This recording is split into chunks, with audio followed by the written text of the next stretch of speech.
بسم الله الرحمن الرحيم الحمد لله رب العالمين والصلاة والسلام على رسول الله أما بعد السلام عليكم ورحمة الله تعالى وبركاته.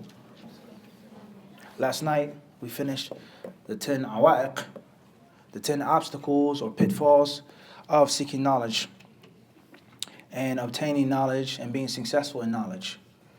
Those 10 obstacles are not necessarily just for seeking knowledge, but 10 obstacles of being successful in seeking knowledge. You can seek knowledge with lack of sincerity. You can seek knowledge with arrogance and conceit. You can seek knowledge from books without sitting with scholars and teachers and instructors.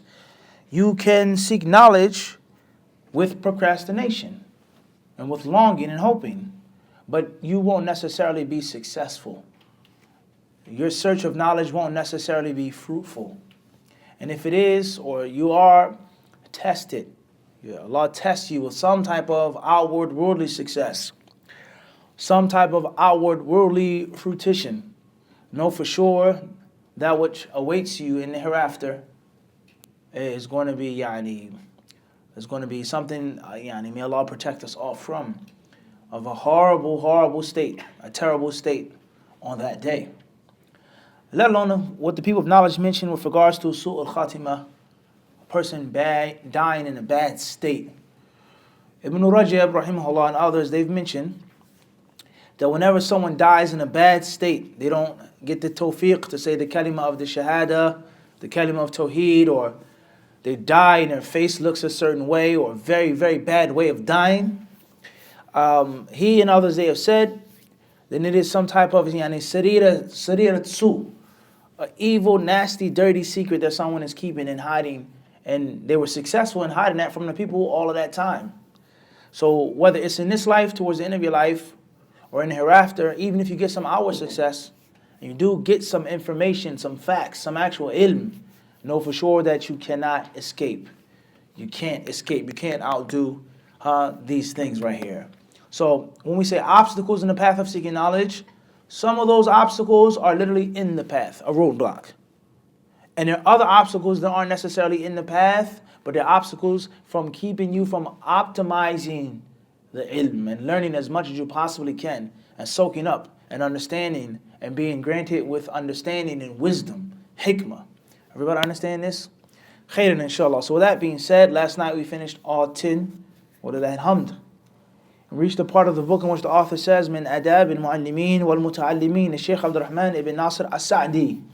Says etiquettes of teachers and students. Etiquettes of teachers and students. And this isn't by Shaykh Barjas, rahimahullah. Rather, this is by Shaykh Sa'di, the author of the famous tafsir, At-Tawdih wal-Bayan, Li Shajarat al-Iman, The Tree of Faith, and many other beautiful books that Ibn Sa'di, rahimahullah ta'ala, has authored. Many of them are in English. So before we move forward with tonight's lesson and wrap up the entire book, bi-idhnillahi subhanahu wa ta'ala, what did we talk about last night? لا ينال أو لا يستطاع العلم براحة الجسد. طيب, knowledge cannot be obtained through relaxation. It can be obtained through chilling, through relaxing, through sitting back, taking things easily, slowly, just, whistling and skipping. Knowledge doesn't come like that. Khairan inshallah. What else did we discuss last night?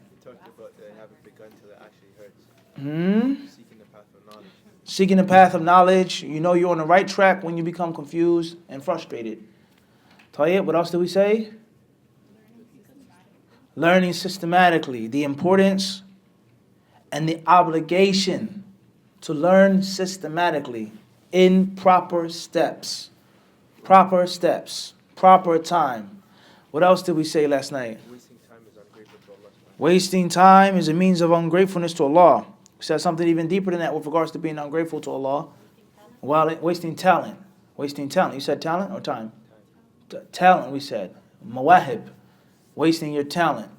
Reaching for less or not reaching at all when you have the ability to be more and to obtain more through natural ability. Through natural ability. Tayyip, what else did we say last night?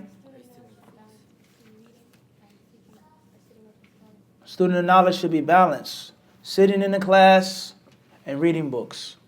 reading books on your own personal time, and sitting in the traditional circles or in the school, in the university, in the institute, both. Sitting with your sheikh, sitting with someone from the ulama, with your teacher, someone who's your age but they're your teacher, and also reading by yourself. Self-study is important. And it doesn't mean that because someone is self-taught that they can't learn from books. There's certain things that you have to teach yourself. There's certain things that you have to teach yourself. And there's certain things that you can learn by yourself. And there are other things that you can't. And even with the things that you can teach yourself, and you do teach yourself, you make sure that you have the proper understanding.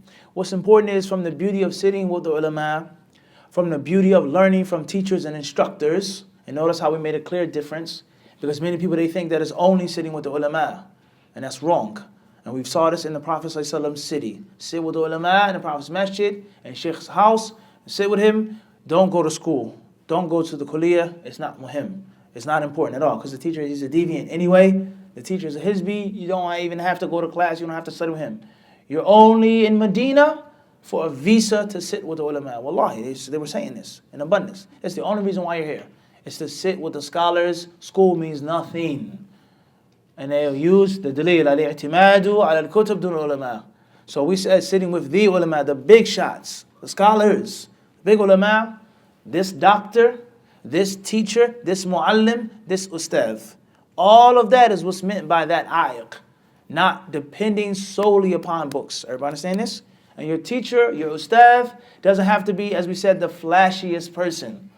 Doesn't mean that. Sometimes someone who isn't as flashy and famous and well-known may be more beneficial to you specifically.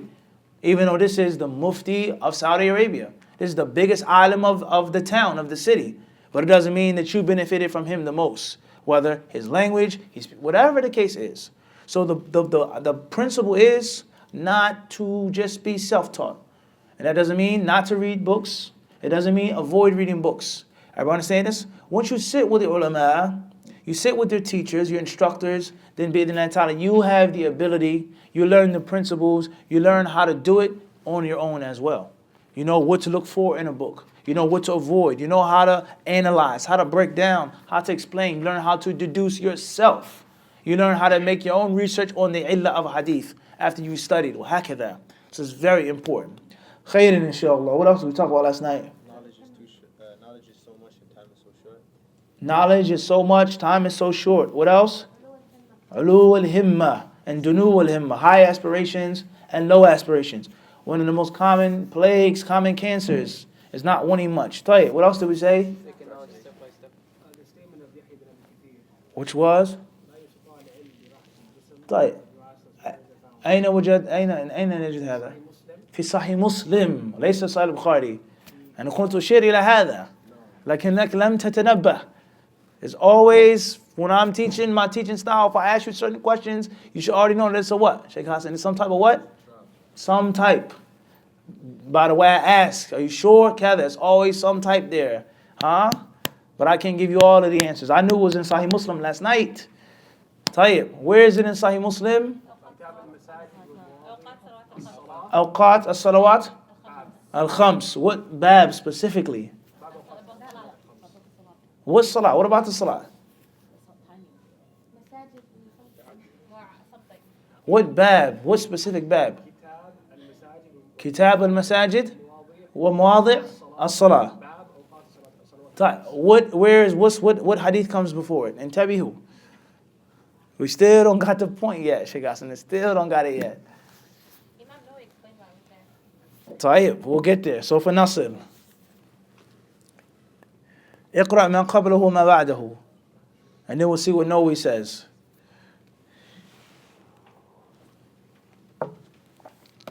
طيب, who has the makan from Sahih Muslim?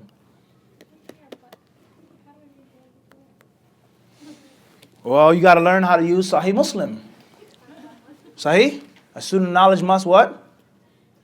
Learn how to use Sahih Muslim, how to read it. A student of knowledge must pay attention. We do the Lulu Marjan classes. That's it. And we always say about Sahih Muslim that Imam Muslim never put in the abwab. Lam yubawib. وإنما جعل الكتب العامة. والذي بوب هو الشارح أو المختصر. سواء النووي أو القرطبي أو غيرهما. ها بسم الله تفضل. حدثني أحمد بن يوسف حدثنا She beat you to the punch, Sheikh. لا لا Sheikh, she was quick on the draw. Split second, huh? McGraw, right? طيب تفضلي. حدثنا إبراهيم يعني ابن طهمان عن الحجاج وهو ابن الحجاج عن قتادة عن أبي أيوب عن عبد الله بن عمرو بن العاص أنه قال سئل رسول الله صلى الله عليه وسلم عن وقت الصلوات فقال وقت صلاة الفجر ما لم يطلع طيب الحديث الذي بعده. أيوة. نعم. حدثني زهير بن حرب وعبيد الله بن سعيد كلاهما عن الأزرق قال زهير حدثنا إسحاق بن يوسف الأزرق حدثنا سفيان عن علقمة بن مرثد عن سليمان بن بريدة عن أبيه. طيب وقف. ماذا قال الإمام النووي؟ بس حديث؟ لا، عن أثر يحيى بن أبي كثير. قوله عن يحيى بن أبي كثير قال لا يستطاع العلم براحة الجسد جرت عادة الفضلاء بالسؤال عن إدخال مسلم هذه الحكاية عن يحيى مع أنه لا يذكر في كتابه لا يذكر في كتابه إلا أحاديث النبي صلى الله عليه الصلاة والسلام محضة مع أن هذه الحكاية لا تتعلق بأحاديث مواقيت الصلاة فكيف أدخلها بينها. وحكى القاضي عياض رحمه الله تعالى عن بعض الأئمة أنه قال سببه أن مسلما رحمه الله تعالى أعجبه حسن سياق هذه الطرق التي ذكرها لحديث عبد الله بن عمرو وكثرة فوائدها وتلخيص مقاصدها وما اشتملت عليه من الفوائد في الأحكام وغيرها ولا نعلم أحدا شاركه فيها فلما رأى ذلك أراد أن ينبه من رغب في تحصيل الرتبة التي ينال بها معرفة مثل هذا فقال طريقه أن يكثر اشتغاله وإتباعه جسمه في الاعتناء بتحصيل العلم وهذا شرح ما حكاه القاضي. طيب. No, he's basically saying that the athar of Yahya ibn Kathir has nothing to do with the chapter of Salah. The chapter of Masajid, places of the Salah, the prayer in the daytime, the night prayer, has nothing to do with that. And some of them, they say that Imam Muslim, rahimahullah, he put it there because of the hard work and the painstaking efforts that he put forth to gather, compile, arrange, organize, and drive those different asanid, and those different wordings. And in other words, Imam Muslim suffered to put his book together. And he spent many years, some of the ulama say over 14 years, some say 12 years, writing his book, Sahih Muslim. All right?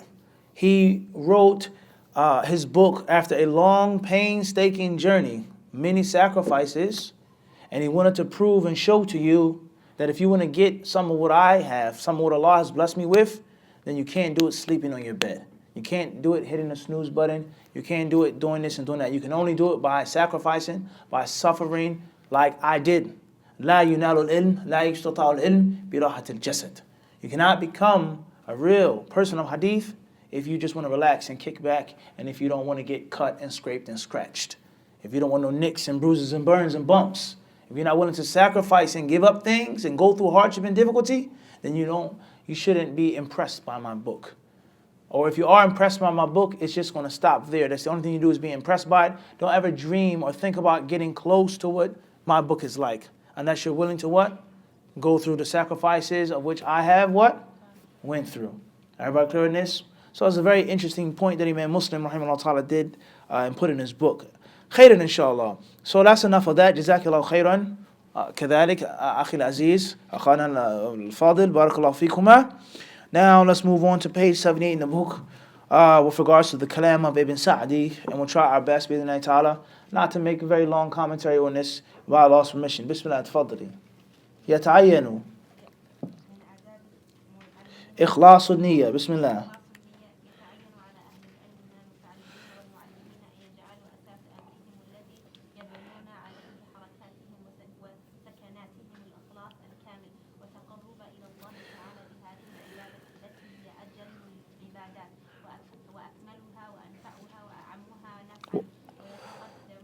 ويتفقدوا. ويتفقد هذا الأصل النافع لكل دقيق من أمورهم وجليل، فإن درسوا أو دارسوا أو بحثوا أو ناظروا أو أسمعوا أو استمعوا أو كتبوا أو حفظوا أو كرروا دروسهم الخاصة أو راجعوا عليها أو على غيرها الكتب فأما الأخرى أو جلسوا مجلس العلم أو نقلوا أقدامهم لمجالس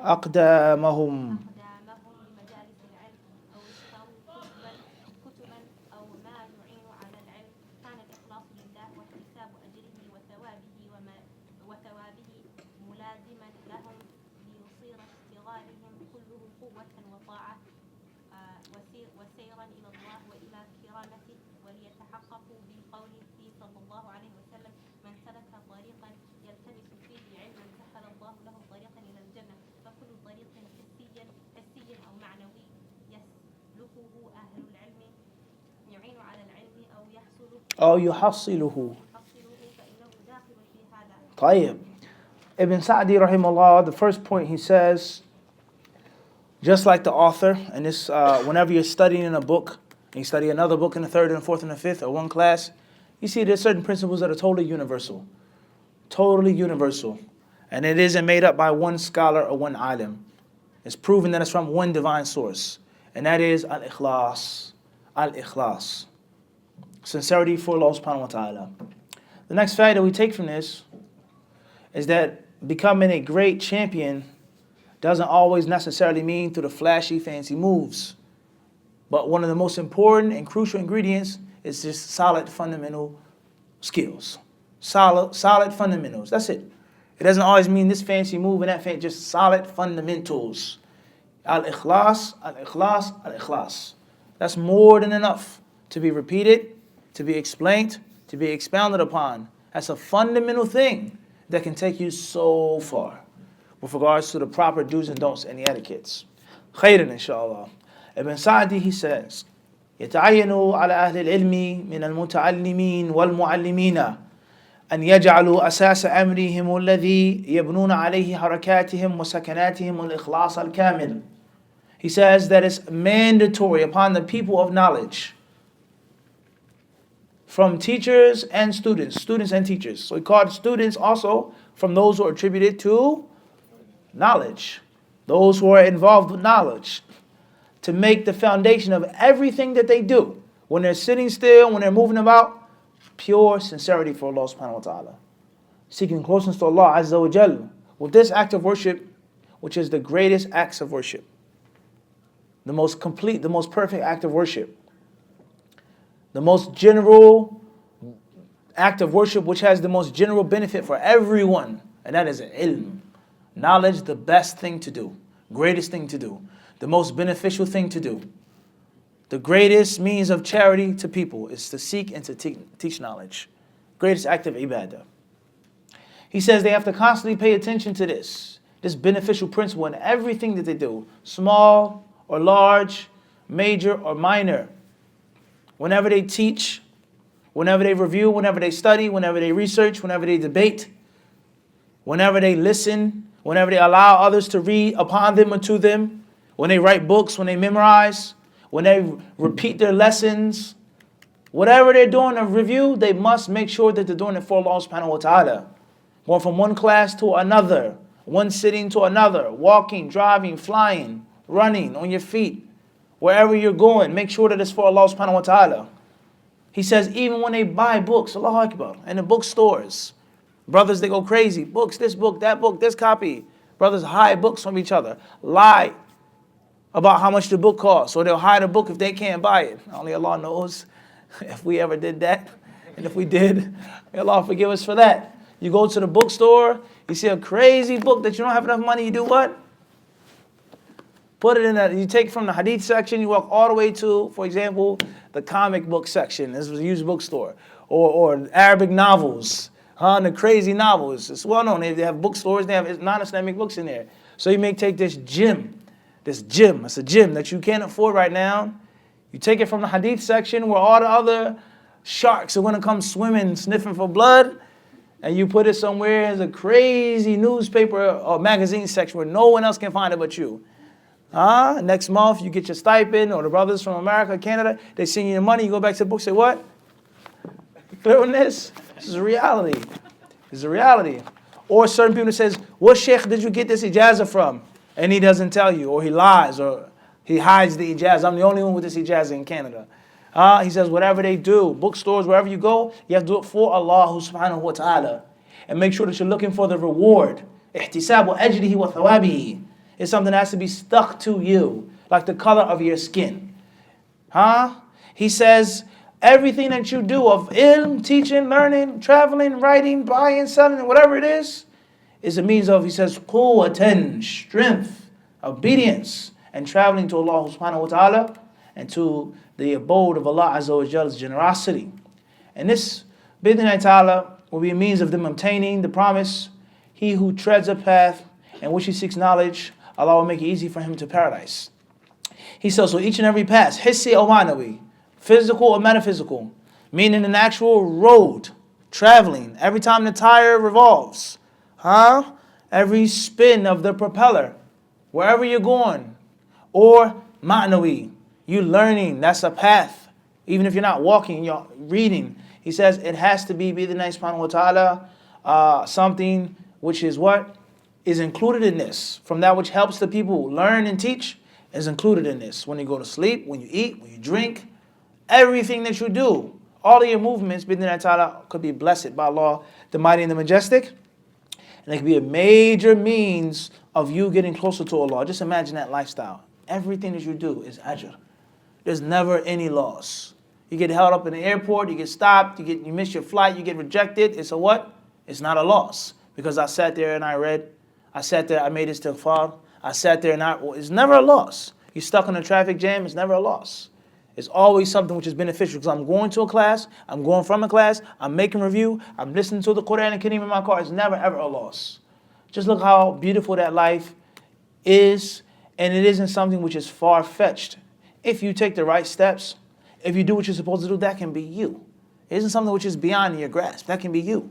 It sounds dreamy, but bi'idhnillahi ta'ala, it's obtainable for each and every one of you, for those who want it.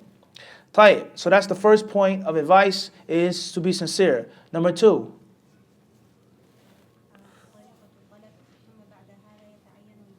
Al-buda'atu.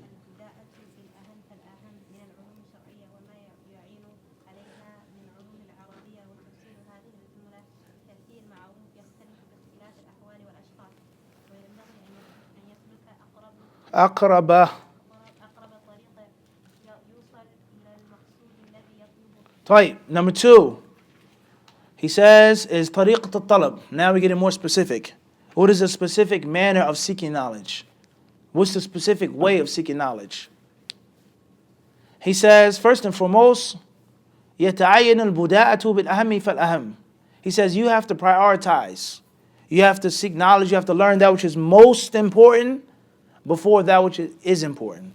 Prioritizing, systematically studying. This is a beautiful science. This is a beautiful book. This is a beautiful class. This is a beautiful scholar. This is a beautiful teacher. This is a beautiful university. But there's something that comes before that.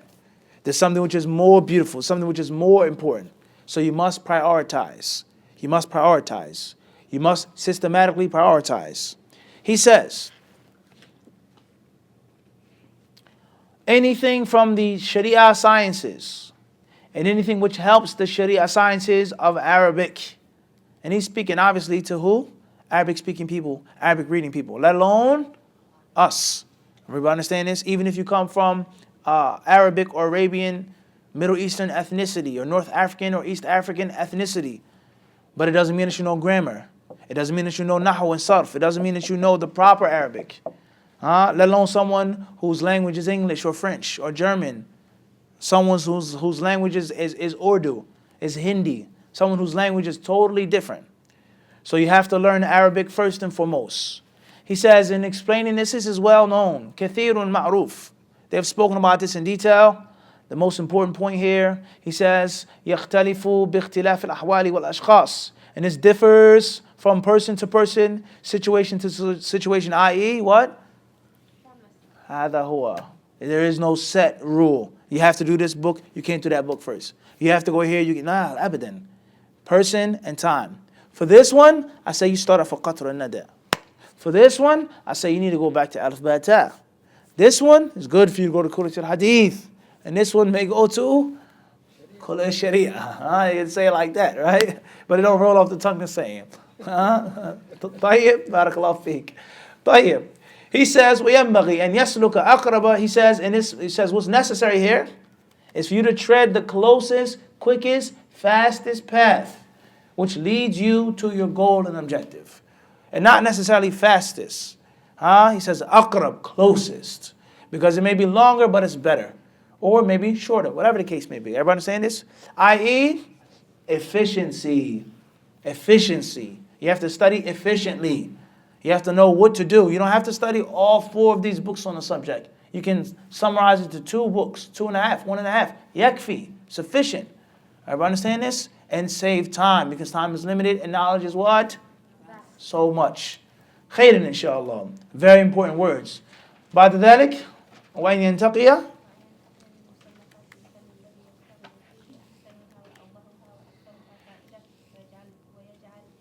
جلة يعني أكثر جلة همه واشتغاله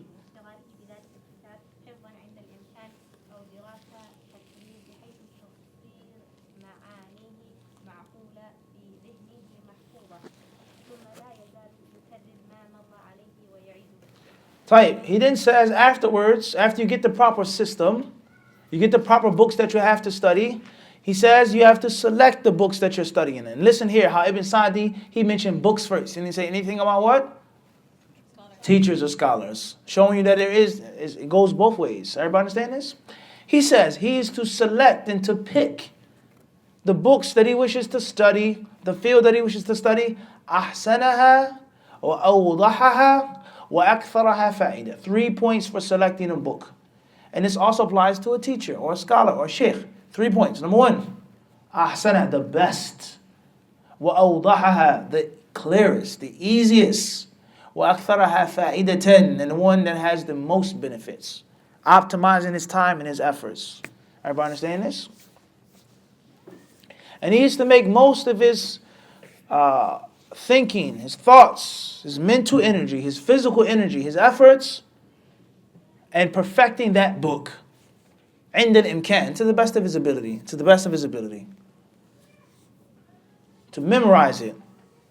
Or if he can't memorize it word for word, then at least do something which is called dirasatu takrir.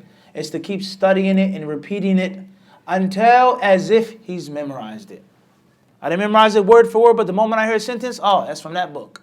The moment I hear this, oh, it's from this book, on this page, this chapter. Or we get into a discussion, I know where to look it up really, really, really quickly. Everybody understand this? Because it's ma'ani, it's ma'khula. It's clearly, firmly grounded in your head. All right? Even if you don't have the ability to say it word for word. Everybody clear on this? So in other words, there's no excuse. If you have a bad memory, that's tayyib, no problem.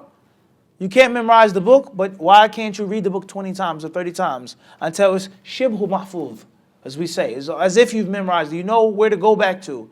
You can quote it verbatim. Everybody clear on this? He says, and then he should continue to repeat this book. Every time he takes a chapter, a lesson, repeat it and repeat it and repeat it. Number 3.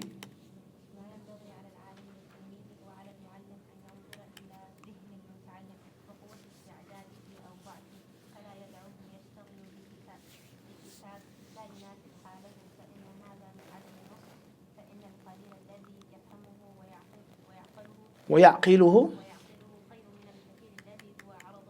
عرضة.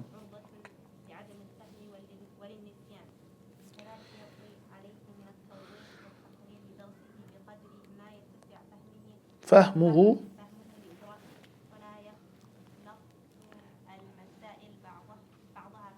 ولا يخلط المسائل بعضها. وينبغي أن لا ينتقل من نوع من أنواع المسائل إلى نوع آخر حتى يتصور ويحقق السابق فإنه ترك للسابق وبه يتوفر الفهم على اللاحق. طيب, then the author, he says, Ibn Sa'di rahimahullah, he says, and after that, What is the responsibility of the alim, the scholar, the learning person, the teacher, for his pupil? Going on both sides. He says that the teacher must look at the mind of the student. He must look how strong or how weak the student is. Strong or weak. And he's not to allow the student to be reckless, he says, to study any book, any text, any manual that is inappropriate. It's too difficult or it's too easy. It goes on both sides. This book is too difficult or it's too what?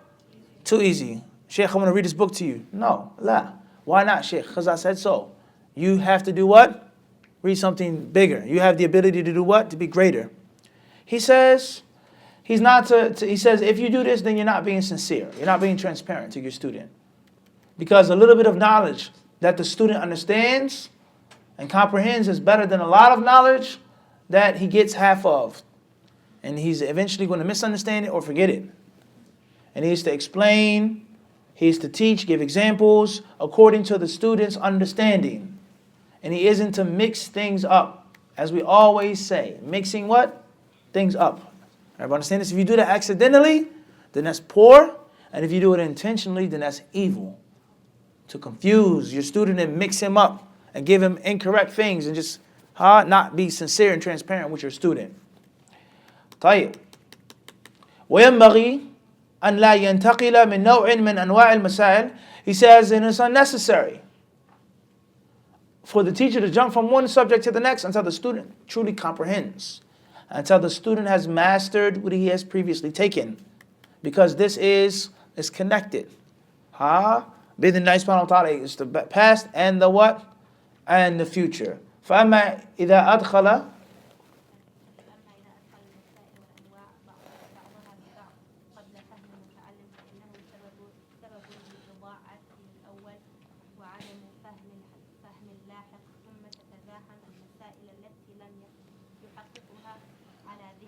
لم يحققها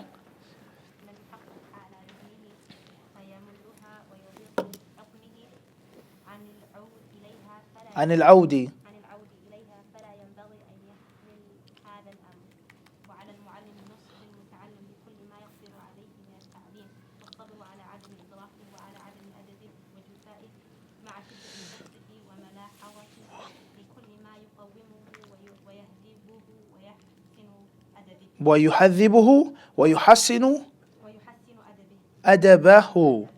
طيب. Then Ibn Sa'di rahimahullah ta'ala, he says, speaking on the etiquettes of the teacher, is not to mix things up and jumble things and clutter things on a student's plate before the student has properly digested the previous meal. Before the student has digested the what? Previous meal. Less eating and more chewing, more swallowing, more digestion. Don't bring one plate and I'm still chewing this, I'm still eating this. Let the food digest slowly. Let the student understand and get it slowly.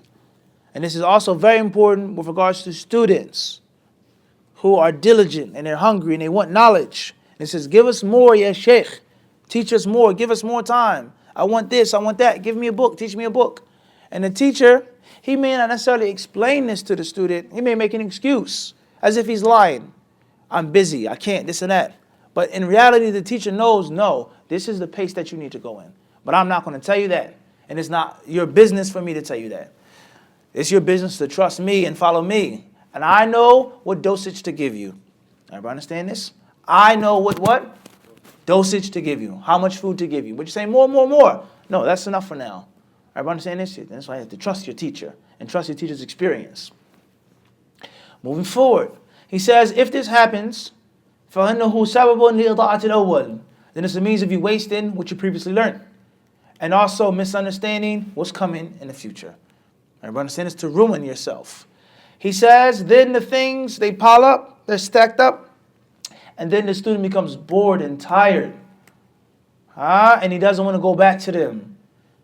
So there's no way that the teacher can avoid this. So this goes to show you learn how to be a good student.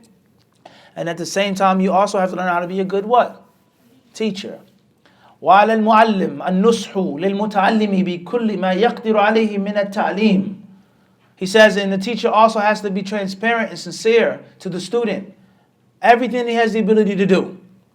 The teacher must be patient upon the student's lack of understanding. Don't be hasty upon the student. Be patient. This teacher also, he says, وَعَلَى عَدْمِ أَدَبِهِ وَجَفَائِهِ. This teacher has to be what? Patient upon some disrespect of the student and lack of cultivation, uncouth, rough edges, doesn't know how to properly respect the teacher, how to ask a question, challenging you, arguing with you, making unnecessary jokes with you, things like this. He says the teacher has to be what? Patient, and not necessarily kick the student to the curb. Don't come back to my class. He says here, مع شدة حرصه وملاحظته. And the teacher at the same time, he has to be very vigilant, he says. Very diligent, very eager to fix the student, to straighten the crooked student, to cultivate the student, to give him class, and to warn him from this barbaric practice that he's upon, of lack of respect, lack of cultivation. Everybody understand this? Everybody clear on this or not? Whether it's in the classroom or whether it's pertaining to tea. They offer you this type of tea, or leave the tea bag in a cup, or put a full cup of sugar and says, what is this? La ilaha illallah, this tea that you're offering me. It's horrible. Teacher has to be what? Patient, but at the same time, teach him. This is how we make the tea. Everybody understand this? He says, لأن المتعلم له حق على المعلم حيث أقبل على اشتغال بالعلم الذي ينفعه وينفع الناس وحيث توجه للمعلم دون غيره وحيث كان ما يحمله من العلم عن المعلم هو عينه بضاعة المعلم فيحفظها وينميها ويتطلب بها المكاسب الرابحة فهو الولد الحقيقي للمعلم الوارث له قال تعالى فهب لي من لدنك وليا يرثني ويرث من آل يعقوب. Ibn Sa'di, he says, and the reason why this is an obligation is because the teacher, he says the student has a right upon the teacher.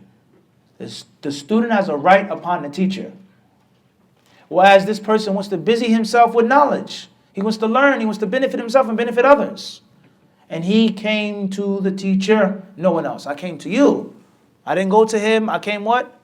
To you. I want to study with you. So the teacher has to respect the student as well and honor the student as well. And the knowledge that this teacher is going to give to the student, he says, he says, this is going to be the prophet. The student hopefully will memorize it.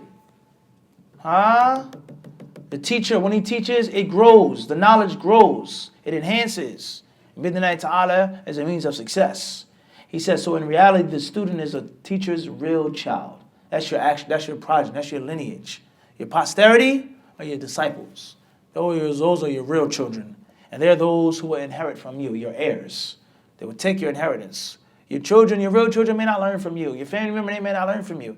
Your children, your people may be the furthest from you. As is well known. Yahya ibn Ma'in, rahimahullah ta'ala, he said, Arba'atun, he says, La tu'nisu minhum rushdan. He says, 4 types of men, never expect them to be successful. Never expect them to be upon any good. And from them, he says, Wabnul muhaddith. He says, is the son of a hadith scholar. The son of a hadith scholar, in most cases, is not going to be upon hadith like his father. In most cases, he's not going to be strong like his father. There are exceptions to this rule, yes.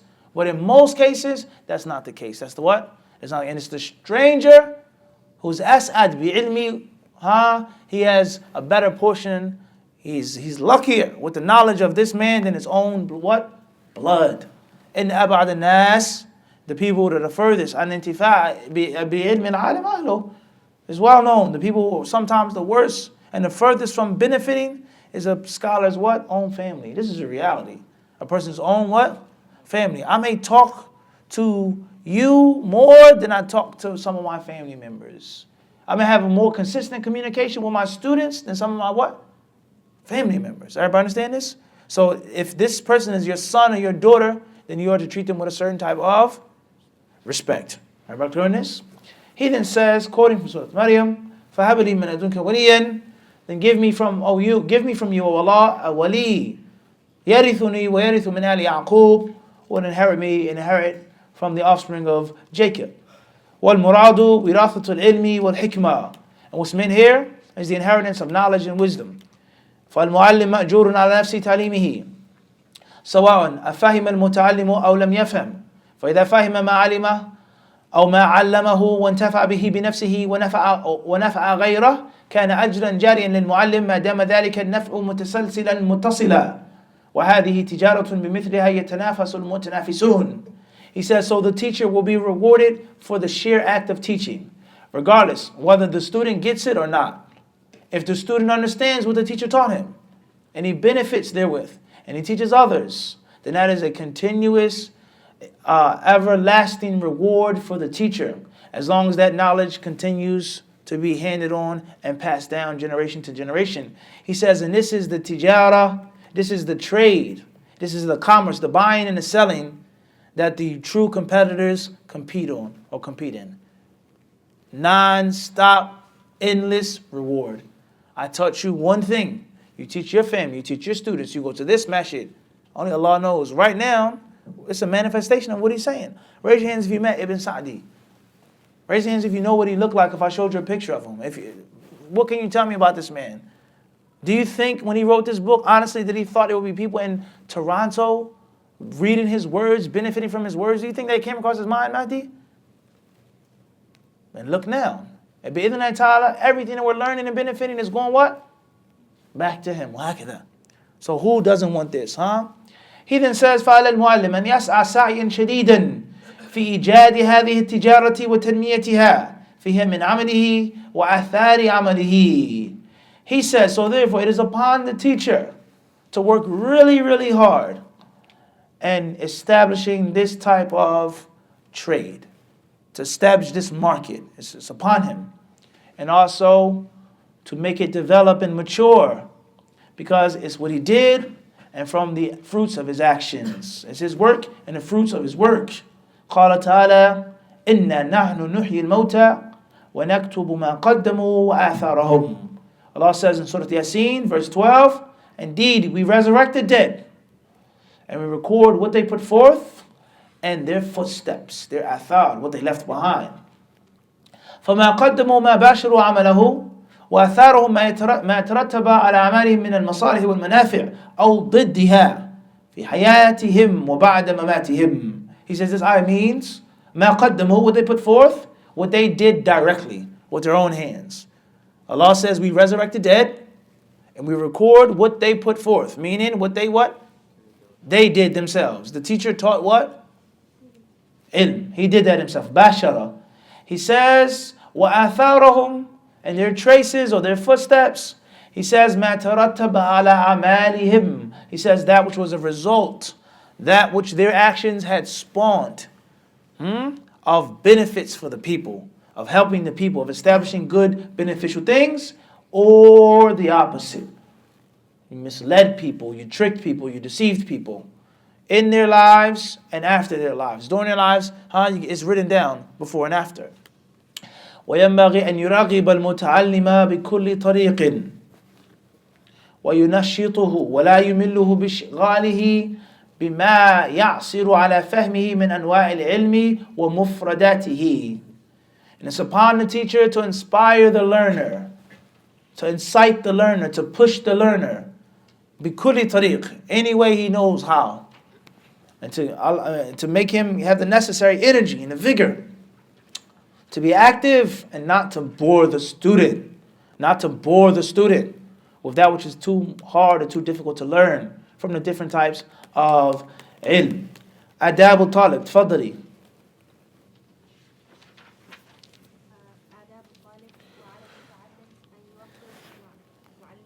أن يوقر معلمه, وهذا مفعول.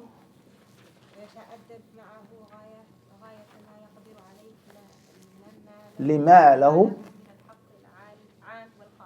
He says, as far as etiquettes of the learner, going back to the student, then it's upon the learner to respect his teacher, to honor his teacher, and to uphold the utmost amount of etiquettes, or the utmost amount of good manners that he possibly can. For two reasons: the general right that he has over him, and the specific right that the teacher has over the student. حق العالم العام.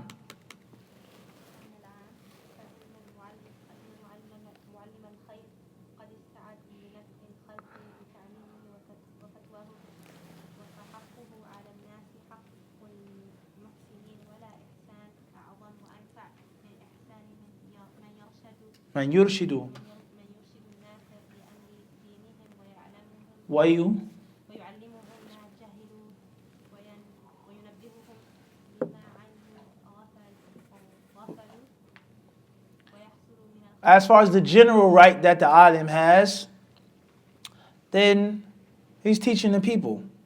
He's teaching the creation. He's giving them answers. So he has the right of the muhsineen, the good doers, the benefactors. With sadaqah, with wealth, one's physical strength, those that are good doers to the people. Public servants, they help out the people, to give to the people.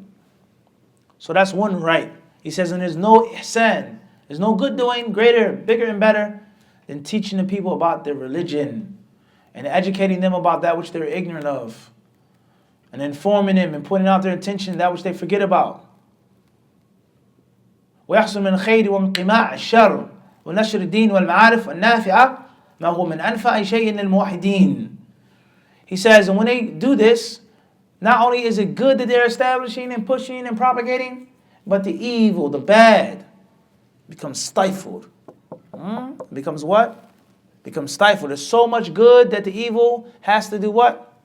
Lessen. There's not enough room in the town for this major a house of drugs or prostitution or alcohol, casino, and for this major operation of khair. It's just not enough room. Especially if the khair, if the haqq is strong, if it's outward, if it's boisterous, it's loud. It's just not. It's not enough room in one block. It's not enough room in one house. One of the two has to dominate the other. One of the two has to what? Has to dominate the what? Dominate the other. Everybody understand this? It's just that simple. He says here, and this is from the most beneficial things that takes place for the people of Tawheed.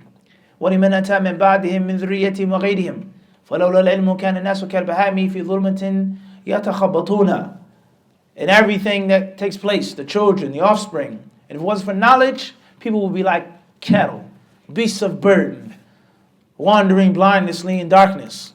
فَالنُّورُ الَّذِي يُهْتَدَى بِهِ فِي الظُّلُمَاتِ وَالْحَيَاةُ لِلْقُلُوبِ وَالْأَرْوَاحِ وَالدِّينِ وَالدُّنْيَا وَالْبَلَدُ الَّذِي لَيْسَ فِيهِ مَنْ يُبَيِّنُ لِلنَّاسِ أُمُورَ دِينِهِمْ ويرشدهم لما ينتابهم مما هم في غاية الضرورة إليه قد فقد أهله من ضروراتهم ومصالحهم ما يضر فقده بدينهم ودنياهم. He says here, knowledge is the light with which is guidance in darkness. It's nourishment for the hearts and for the souls, for the deen and the dunya, and the country, the city, the town, the province, the village that doesn't have anyone to explain to the people their religion and guide them and instruct them. He says that which they're in the utmost need of, he says, and these people, they're missing out on a very necessary staple component of their faith and of their worldly life. They're lacking to a great extent. فمن كان هذا إحسانه وأثره على الخلق كيف لا يجب على كل مسلم محبته وتوقيره والقيام بحقوقه. He says, so one who's like this, how can it not be mandatory upon everyone to love him and respect him and to uphold his or her rights? حق العالم الخاص. تفضل يا أخي الكريم. وأما حقه الخاص على المتعلم فلذا بذله من تعليمه والحرص على ما يرشده ويوصله إلى أعلى الدرجات فليس نفع الآباء والأمهات نظير لنفع المعلمين المربين للناس بصغار العلم قبل كباره الباذلين نفائس أوقاتهم وصفة أفكارهم في تفهيم المسترشدين بكل طريقة ووسيلة يقدرون عليها. وإذا كان من أحسن إلى الإنسان بهدية مالية ينتفع بها ثم تزول وتذهب له حق كبير على المحسن إليه فما الظن بهدايا العلم النافع الكثيرة المتنوعة الباقي نفعها ما دام حيا وبعد مماته المتسلسل بحسب حال تلك الهدايا حينئذ يعرف أن له من الحق والتوقير وحسن الأدب معه والوقوف مع إشارته وعدم الخروج عما أشار إليه مما ينفعه من الأمور التي قد جربها وأعرف بها منه من كيفيات التعليم ونحوها ما ليس لغيره. طيب Sheikh, hopefully in the next module بإذن الله, not every single class, but we're going to try to switch it up. Sheikh, maybe next time I'll like to sit towards the board. Inshallah ta'ala, I'll have another board for the brothers as well. dim the lights, and use a laser pointer. That way we can follow each word, inshallah ta'ala. Jazakallah khairan. As far as the specific right that the alim has, then he goes on to say about how he was generous with his knowledge, how he was diligent and earnest to teach the students. He says parents, mothers, and fathers, what they put forth to their children is incomparable to that which the scholar and the teacher puts forth to his students, teaching them knowledge, simple, basic knowledge before the difficult and burdensome types of knowledge. He says giving the most precious time that they have, giving them the most precious thoughts and pieces of advice that they have to the best of their ability. He says that's greater than the parents. If someone gives you a gift, the Sheikh says, a material possession as a gift, and that thing may not remain, it may go away. I give you a bottle of oil, some cologne, you use it all up, it goes away, khalas. Then there's a basic right that you have to the one who gave you that gift. Being grateful, being thankful. You thought about me, alhamdulillah. He says if that's the case with something that's material, then what about the knowledge that the people of knowledge give? What are those hadaya, gifts? He says kathira and mutanawiya. Many of them, and not just a lot, but he says diverse, different types of gifts. A fatwa, a hadith, a sharh, a class, a khutbah, a book, a visit, there's so many different gifts that the teacher gives you. He says things that will benefit you or benefit it after death. He says this is something that shows the tremendous right that they have. A person has to be respected. وعدم الخروج عما أشار إليه مما ينفعه من الأمور التي قد جربها هو أعرف بها منه من كيفيات تعليمه ونحوها مما ليس لغيره. And the experience of the alim, that he's been there, he's done that before you. طيب احترام العالم فضلي وليجلس بين يديه متأدبا ويظهر حاجته، هذا مضاف إليه.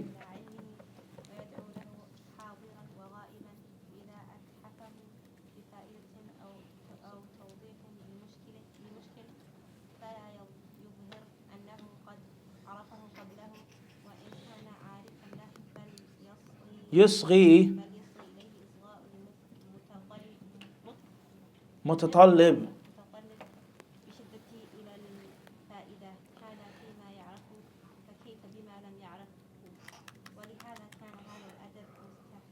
مستحسنا مع كل ما أحد في العلوم والمخاطبات في الأمور الدينية والدنيوية. طيب. The next point, احترام العالم, is respecting the scholar, respecting the teacher, the one that you're sitting with. He says, when you sit in front of them, you should have adab. And you should manifest and show that you really need his or her knowledge. Yudhir. Like we say, emptying your cup. Don't come with facts and information. I know, I got it. Or as many brothers, they say, Sahih, Sahih. Sahih, Sheikh. Right. Everybody understand this? They say, right. No. Thinking that you know as much or know more, which maybe you do. But if he's your teacher, then you're not supposed to appear like that. Make dua for him in front of him and behind his back. And whenever the teacher gives you a fa'idah, either athafahu, he gives you a gem, a jewel, or he explains something that's problematic, فَلَا يُظْهِرْ أَنُّ قَدْ عَرَفَهُ قَبْلَهُ, then you should not show that you knew it beforehand. Everybody understand this? He gives you a fa'idah, something that you already learned. Which you should, according to Ibn Sa'di, you should say, what, Sheikh Jami', what? Jazakallah khairan, Sheikh, Ustad. Even though I've been through that. Now what? Everybody understand this? Very important. Look at the psychology here that Ibn Sa'di is breaking down. Everybody understand this? Even if you know it, you don't have to necessarily tell the what? Teacher that you know that. Let alone something if you what? Don't even what? That you didn't even know. You give a fight, they don't say anything. They don't make la. He says here, listen carefully, pay attention to the fa'idah regarding that which you know, let alone that which you what? Don't know. He says, well, he had that. He says, and this is a general etiquette with everybody. With what? Think about your child. What do you do when your young child comes up to you and says, Abby, I learned in school today something. Abby, did you know that such and such? Abby, did you know this? Did you know that? What is the first thing you say as a parent? Yeah, of course I know that. Common sense. You're in the second grade. I'm a grown man. What's the first thing you say to your child? What do you say? Wow. Oh, really? Jazakallah khairan. Tell me more what you learned. Because that is going to harm the child and push the child away from sharing what he has learned. Everybody understand this? This is deep psychology here. Everybody clear on this or not? Tayyib. He says, anybody that you deal with, religious and worldly issues, al-amalu idha akhta al-muallim. Yalla. Naam. Bismillah.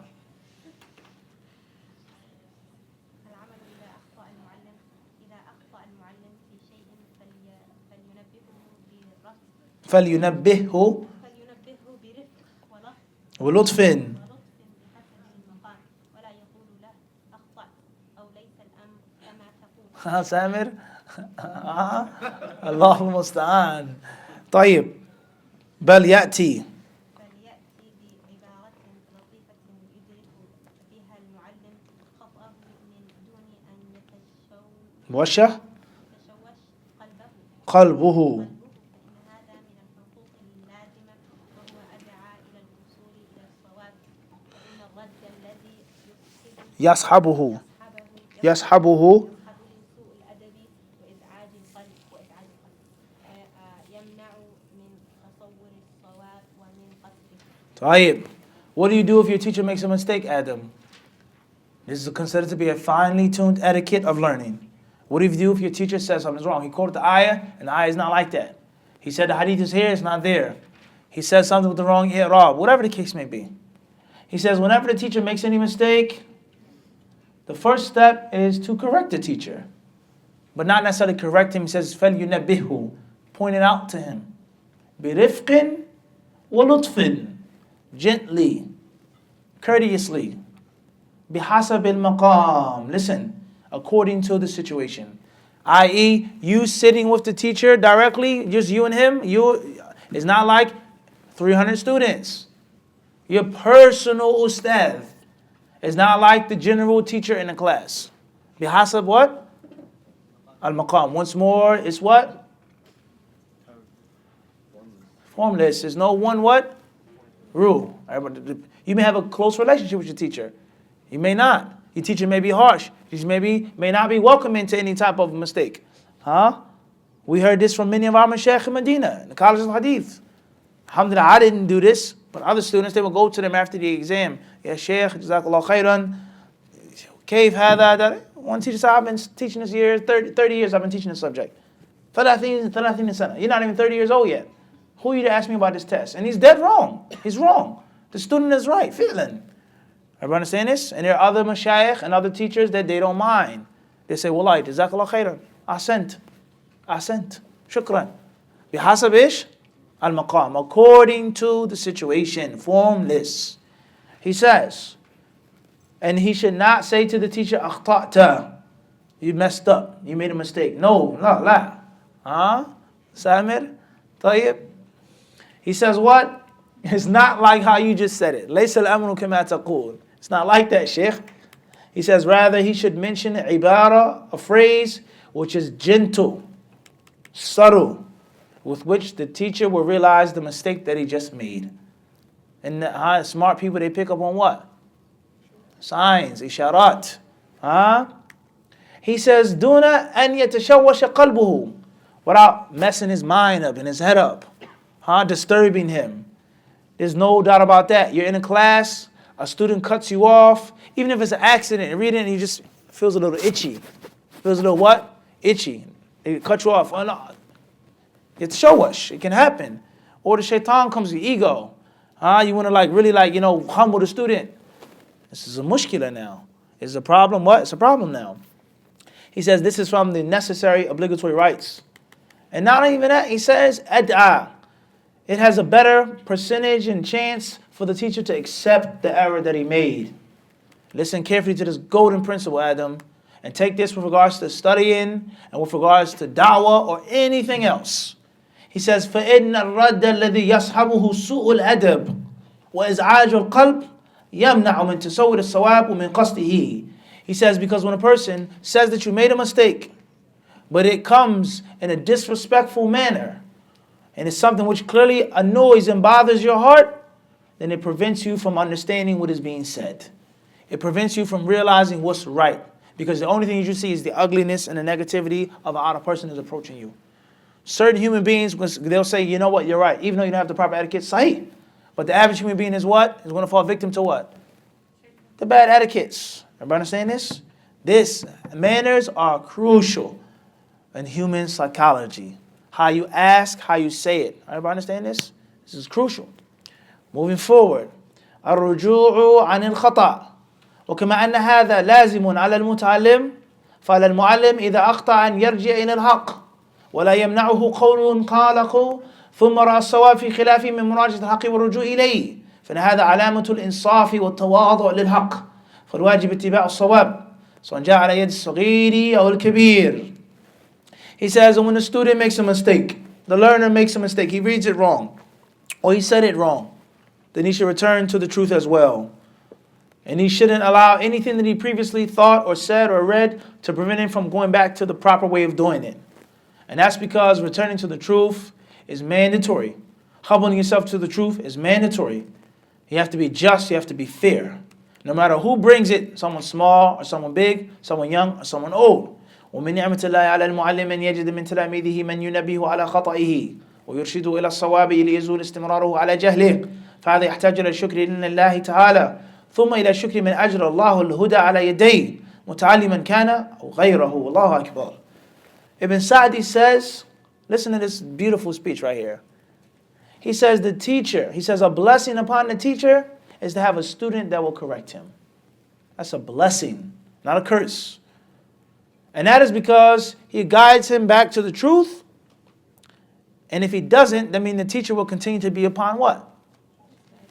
Incorrect statement. So that's a blessing in actuality. So it's a gift from Allah subhanahu wa ta'ala. So he needs to thank Allah for that. And then thank the one whom Allah Azza wa Jalla placed this blessing on his hands. Came to him via this person or that person. Naam, whether he's a student or what? Anyone what? Anyone else. How many teachers can say they can behave like this? How many teachers can actually say that? That they'll thank the student in the tahfidh for correcting them when they said it wrong. Kam, Simon. Bilal Alik. How many people can actually say that they're trying to implement this? So this goes to show you how the teacher has to be what? Humble. And also goes to show with regards to Hadith disciple school of thought is that everything about being a master is learnt from the pupil. You learn from the student. You learn about yourself, you learn about others, you learn about teaching. You're still a learner, even though you're what? A teacher. That's something that should go in the manual. Moving forward, قول العالم الله أعلم فيما لا يعلم. The next etiquette is for the learning person, the scholar, the teacher, when he's asked about something that he doesn't know, to say, Allah knows best. Allah knows best. ومن أعظم ما يجب على المعلمين أن يقولوا لما لا يعلمونه الله أعلم. He says from the greatest things that teachers must say, scholars must say, for that which they don't know is Allahu A'lam. Allah knows best. وليس هذا بناقص لأقدارهم بل هذا مما يزيد قدرهم ويستدل به على كمال دينهم وتحريهم للصواب. He says when they say this, it doesn't take away from their status. It doesn't diminish the respect that you have for them. Rather, it's the exact opposite. It's the exact opposite. And it shows that their religion is good and strong and they want the truth. How is this, you may ask? كيف هذا? If you ask me a question about Nahu or about Sirah or about Tafsir or Hadith, this is Hadith Sahih or this and that, I say Allahu Alam. Or come get back with me. Allahu Alam, get back with me please. Send it to me later. Let me think about it. Oh, he doesn't know what he's talking about. He doesn't know the basic simple question. See, he's not that strong. He's not Mutamakkin. He didn't study this book and that book. He says rather it's a benefit. And obviously these benefits are only for people that are noble people. As far as someone who's low and base, then he can't benefit from that speech. He can't what? He can't benefit from that speech. If you say Allahu Alam or Yahtaj another, I have to review, backbite, make gossip. It's only for a student who's what? Has a good head on his or what? Shoulders. Someone of good stock, good background. Naam. He says, and there are many benefits of refraining from speaking about that which you don't know. Pay close attention. The Shaykh rahimahullah, he says that which you what? Don't know. And it doesn't mean that you blame someone for answering a question or teaching something that they know. That's the extremism today. If a person knows and there's nothing that prevents him from answering in the mahdhur shari, then it is an obligation to what? To give that knowledge and spread that ilm. Everybody understand this? Everybody clear on this? Khairan inshallah. As we said the other day, it said what? I'm not bossy. I just have what? Better ideas. It's not that I want to control and be the dominant one, but your ideas just aren't that good. And my ideas are. So if I know something and I answer the question, he has to say Allahu Alam. Shuf, he sat in the question and answer session for 2 hours and he didn't stop on one question. Shows that he's arrogant. He thinks he's the ulama, he thinks he's the mashayikh. He answered every single question that was thrown to him within 3 minutes. Brother asked me, he says, what are you trying to prove by answering a question in 3 minutes, ya akhi? What are you trying to prove? Why are you trying to show off to the people? SubhanAllah. This is sad. He says, وَفِي تَوَقُّفِ عَمَّا لَا يَعْلَمُ فَوَائِدُ كَثِيرَةٌ. He says that many benefits of you stopping and refraining from speaking about that which you don't know. Many benefits. Minha, number one. And هَذَا هُوَ الْوَاجِبُ عَلَيْهِ. He says, first and foremost, this isn't an option. You don't have a choice in the matter to answer a question that you don't know. You have to say Allahu Alam. You have to stop. So if that's the case, if that's the obligation, then when you do that, you now are doing what? It's ibadah. You're getting what? Reward. Because you're تمثل إيش؟ تمتثل الواجب الأمر. You're implementing Allah's command to you. Number two, ومنها أنه إذا توقف وقال الله أعلم فما أسرع ما يأتيه علم ذلك من مراجعته أو مراجعة غيره فإن المتعلم إذا رأى معلمه قد توقف جد واجتهد في تحصيل علمها وإتحاف المعلم بها فما أحسن هذا الأثر. He says the second fruit is that when you stop or you say Allahu Alam, he says that in most cases the benefit comes to you really, really fast, really quick. You'll get the benefit. Whether he goes back to the books, he asks someone else, or the student brings the benefit. And that's because when a student sees that his teacher is being troubled or doesn't know something or forgot something, it should bother the student. Let me help out the sheikh. Let me help out my teacher. Let me go find it for him. Everybody understand this? He says here, so he gives the gift to the teacher and how beautiful this is. And wallahi, we saw this. We saw this in Medina. We saw this in Yemen. Teacher doesn't know something, the sheikh doesn't know something. He said, go to the library. Go get this book, go get this volume. They come back, come to the majlis. Naam ya sheikh, قال لي حافظ الدار القطني رحمه الله كذا, and they read from the ilal. Khalas, you got the faida. But if you act like you don't know, or try to jumble around and play around with it, then the students are not necessarily going to go back and research it. Or you yourself. So this, he says this goes to show us another principle of hadith disciplism is what? Is finding good in every situation. To find good in every situation. And oftentimes to invert and to flip the bad to the good. It's a good thing you getting stuck. Or you messing up, you read something and you forget something. It's a good thing. It's a good thing. As we said, and as we put in our manual, we learn little from victory, but we learn much from what? Defeat. We learn little from victory, but we learn a lot from defeat. Everybody understand this? You go back to the drawing board. You go back to the gym. Figure out, where did I go wrong? How did I lose that game? But if you win, you don't always necessarily keep that type of spirit, that hunger. You become complacent, laid back. You become arrogant, conceited. Everybody understand this? You blow out a team. How much are you actually going to learn from that game? Honestly. How much, Awali? Would you get blown out? You're going to what? No doubt. You're going to figure out, where did we go wrong? ومنها, number 3. أنه إذا توقف فيما لا يعرف كان دليلا على ثقته وأمانته وإتقانه فيما يجزم به من المسائل كما أن من عرف منه الإقدام على الكلام فيما لا يعلم كان ذلك داعيا للريب في كل ما يتكلم به حتى في الأمور الواضحة. Is that if he doesn't stop, or if he does stop, and he doesn't answer, he doesn't know, he says that's a proof about how much he's mastered and how much he's thoroughly understood that which he does talk about. And when he is decisive, هو كذا, هو في كذا, الحكم كذا, it's like this, it's like that. it shows that when he does speak decisively, that he's what? He actually what? He actually knows it. Because if you ask him about something, he says, I don't know, or Allahu Alam, let me make review. That shows that it's not from his normal practice to talk about that which he isn't what? Really strong and well versed in. Once again, it shows taking adversity and turning it into what? Everybody understand? The bad and turning it into the what? Into the good. And it's never a bad situation. It's never a bad situation. Everybody understand this?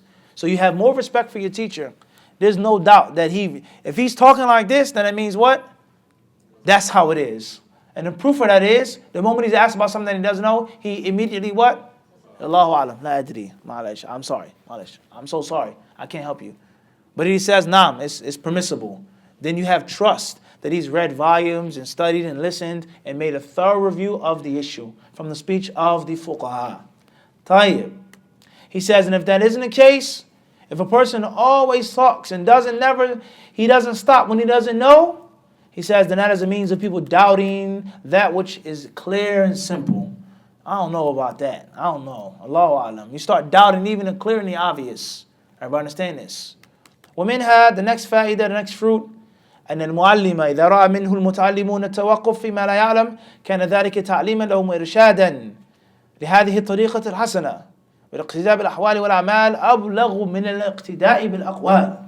Ibn Sayyidi rahimahullah, he says, the next benefit is that when the students see that this is the etiquette of the teacher, it's a means of them learning from him instructing him to follow this beautiful mode.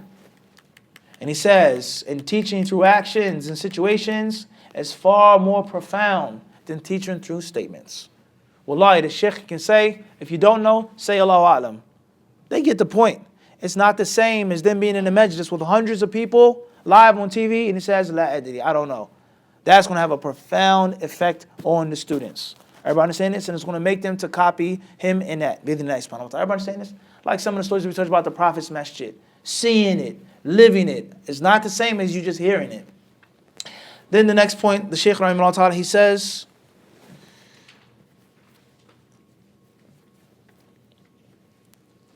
المناظرة بين المتعلمين ومما يعين على هذا المطلوب أنه يفتح المعلم للمتعلمين باب المناظرة في المسائل والاحتجاج وإن يكون القصد واحدا واتباع ما رجحته الأدلة فإنه إذا جعل هذا الأمر نصب عينيه وأعينهم تنورت الأفكار وعرفت المآخذ والبراهين واتبعت الحقائق وكان القصد الأصلي معرفة الحق واتباعه. Next point, which many people try to disrespect and do away with, al-munadhara, is debating among the students, debating. He says from that which helps the students learn and succeed and grow and mature is for them to debate, for them to fight, for them to spar, for them to fence, go at each other. Bismillah. You have the ruling that is permissible and you have the ruling that is impermissible. Fight. You prove him wrong. The first person to knock the other one on the ground wins. Everybody understand this is very important. It teaches you how to fight when they're sparring with each other and instead of an actual fight in the street. Everybody understand this?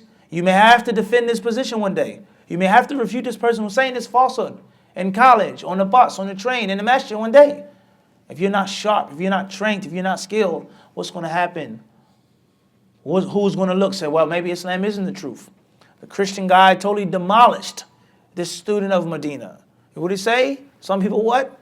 Waliyadu billah. He said, watching YouTube videos in Saudi on Christianity. Waliyadu billah. Everybody understand this? If you're not strong and sharp, you may get hurt. Let alone others may what? Follow you in that. Islam can't be the truth if he lost like that. He demolished them. He couldn't even answer a basic question about the Quran from this Christian pastor. And then the people, they start following Christianity, waliyadu billah, and leave Islam. So it's not a joke. It's not what? It's not a joke. And this is a serious technique of learning and teaching. And as munadhara is what? Debating. He says, as long as the intention is one objective, and that is to follow the truth, follow what the evidence proves. And this is with regards to an actual debate. And that me and you, Omar, we're actually different on an issue. You say it's permissible for a man to wear his pants beneath his ankles, and I say it isn't. And this is what I actually believe. Let alone if the debate is simulated. And no one is actually debating on the issue that they actually believe in. It's a simulated debate. Everybody understand this? He says, Bidnai Ta'ala, the teacher should make this the apple of his eye and the apple of the eyes of his students. And when this takes place, the people will be enlightened. And they'll know where and how. How to write, how to discuss, how to speak, how to search, how to research, how to look for loopholes in your opponent's argument, systematically, strongly. He says, and the only thing what's meant by this is finding the truth, knowing the truth, and following it. That's it. Not for me to show you that I'm more knowledgeable than you, or you're more knowledgeable than me. Not to embarrass you or for you to embarrass me. Everybody saying this? That's the only purpose is for us to what? Learn together. Everybody clear on this? Moving forward, then muta'assub.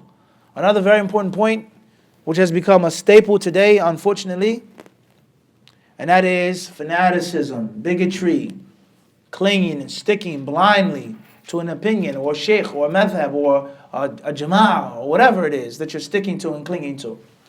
فَالْحَذَرَ الْحَذَرَ مِنَ التَّعَصُّبِ لِلْأَقْوَالِ وَالْقَائِلِينَ. He says, beware, beware of fanaticism and bigotry to statements and people who make those statements. Just take those words right there. That's the lesson. Khalas. That's it right there. Beware of being a fanatical follower of a statement or person who what? Makes this statement. No matter how high and how lofty a person is. وأن يجعل القصد من المناظرة والمباحثة نصر القول الذي قاله أو قاله من يعظمه فإن التعصب مذهب للإخلاص مزين لبهجة العلم مؤمن للحقائق فاتح باب الحقد والخصام الضار كما أن الإنصاف هو زينة العلم وعنوان الإخلاص والنصح والفلاح. Ibn Sa'di, he says, if a person's intention behind debating and arguing is to support his view or support the one who said that, the one whom he respects, he says, then this ta'assub, it snatches ikhlas, takes it away. It removes the light and the splendor of knowledge, and it causes people to be blind from reality. Mu'min, causes you not to see what's in front of you. You can't see anything. And it also opens up the door for malice. It opens up the door for the impermissible, blameworthy type of debating and arguing. Just like a person being fair, being just. He says that's zinatul ilm. That's the crown, the jewelry of knowledge, the beauty of knowledge. That's the hinna of knowledge. It adorns it. It makes it look nice. And it is the signpost of sincerity, since he says transparency and success. Next point. التحذير من طلب العلم للدنيا. He says being careful. Beware of seeking knowledge for worldly purposes.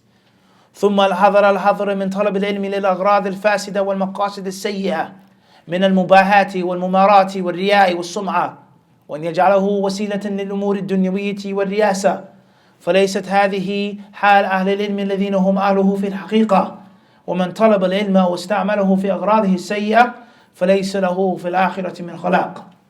He says, beware, O student of knowledge, of learning for the bad reasons, the incorrect reasons, the improper reasons, showing off, being in the spotlight, the limelight, arguing, debating and fighting people, showing off, getting a reputation, becoming famous.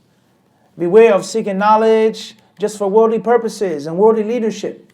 He says this is not the quality, these aren't the qualities, this isn't the character, this is not the characteristics of the people of knowledge, who are the true possessors of that knowledge in reality. He says, anyone who seeks knowledge or uses knowledge for his own personal low desires, he will have nothing in hereafter. Will have nothing in hereafter. No fruit from all of that which he put forth and sacrificed.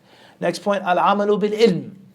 Acting upon one's knowledge. And we'll skip that, not because it isn't important, but because we explained that within the 10 obstacles. Even though we mentioned the class again, but obviously we're running not short, but we want to maximize our time. We want to maximize our time. Khair, inshallah. Then he goes on to say, tariqatu ta'lim, how to teach. He goes on to speak on the proper way of teaching. Making examples, making illustrations. Giving the people one thing at a time, not moving on until you perfected it. As we explained, we'll skip that as well for lack of time. And our main focus is on actual students and not teachers. Ta'ahud mahfudat al-muta'allimin. وينبغي تعهد محفوظات المتعلمين ومعلوماتهم بالإعادة والامتحان والحث على المذاكرة والمراجعة وتكرار الدرس، فإن التعلم بمنزلة الغرس للأشجار، والدرس والمذاكرة والإعادة بمنزلة السقي لها وإزالة الأشياء الضارة عنها لتنمو وتزداد على الدوام. He says, looking after the students with regards to what they have memorized. With regards to what they have memorized. You have to look after them, test them, give them quizzes, pop quizzes. Encourage them to review, encourage them to repeat it. Encourage them to have study sessions. Because the knowledge and learning, he says learning is like what? Planting a tree. The class, the review, the revision is like pouring the water. So it got to be something that's constantly practiced on. Then the Shaykh rahimahullah, he says, Adabu Zamala, he says the etiquettes of being a friend. The etiquettes of being a comrade, of being a peer, someone being your contemporary, your classmates. What should you and what shouldn't you do? Something that we need. Many of us, we don't know this basic principle. It's how to be somebody's friend, how to listen to somebody, how to keep somebody's secret, how to look after us, how to be there for your brother when he needs you. How to keep his amana. Many of us don't know this, unfortunately. Even if the people differ later on. Even if the people, they turn different ways later on. This person was once your friend. He was once your close companion. You knew things about him, vice versa. This is very important. This person was once your teacher. Even if you differ with him later on, or you left his class, you can't just disrespect him. You can't just discard the teacher and disregard what they did for you. It doesn't work like that. وكما أن للمتعلم توقير معلمه والأدب معه فكذلك, he says here, أقرانه. He says here, just like the learner has to respect his teacher, have the proper etiquette with his teacher, he must also do the same with his classmates. والمتعلمون معه عليه من مراعاة حقوقهم. He has to look after them. He has to respect them.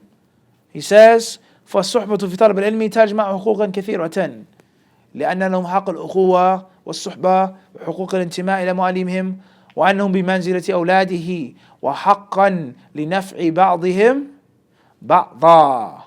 He says here, your classmates have several rights over you, several rights.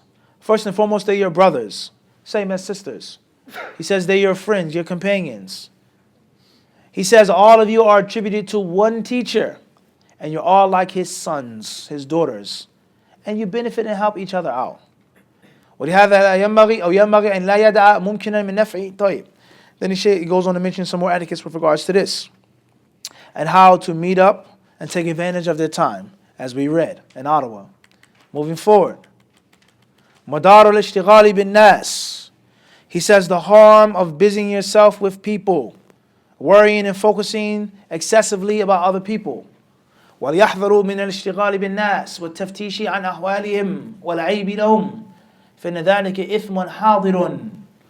He says, beware of busying yourself with people and searching and looking for what they're doing and how they're doing it.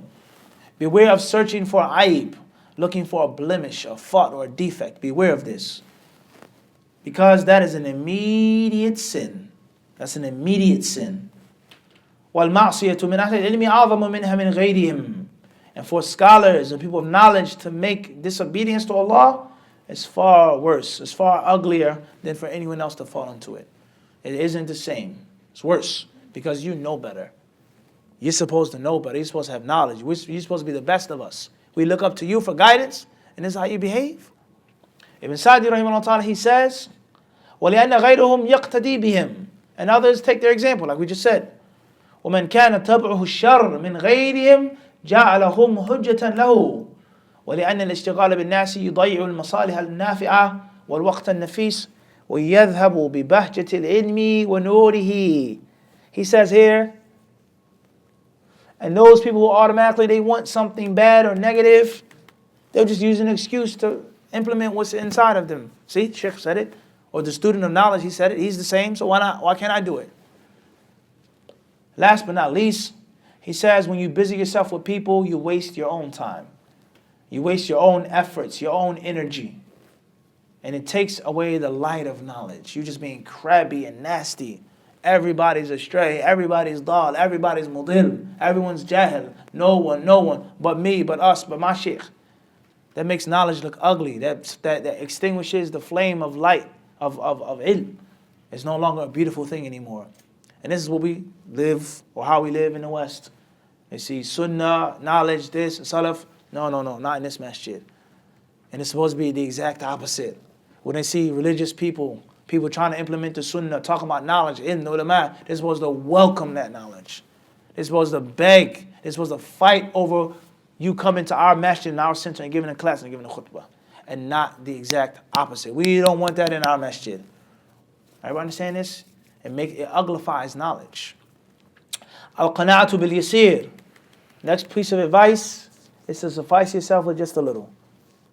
وَعَلَمْ أَنَّ الْقَنَاعَةَ بِالْيَسِيرِ وَالْاقْتِصَادِ فِي أَمْرِ الْمَعِيشَةِ مَطْلُوبٌ مِنْ كُلِّ أَحَدٍ. No, for sure, being pleased and content with a little and being moderate with regards to earning a living and how you live and eat and drink and sleep is something that is expected of everyone. Every Muslim is supposed to be like this. And we've said this in Ottawa as well.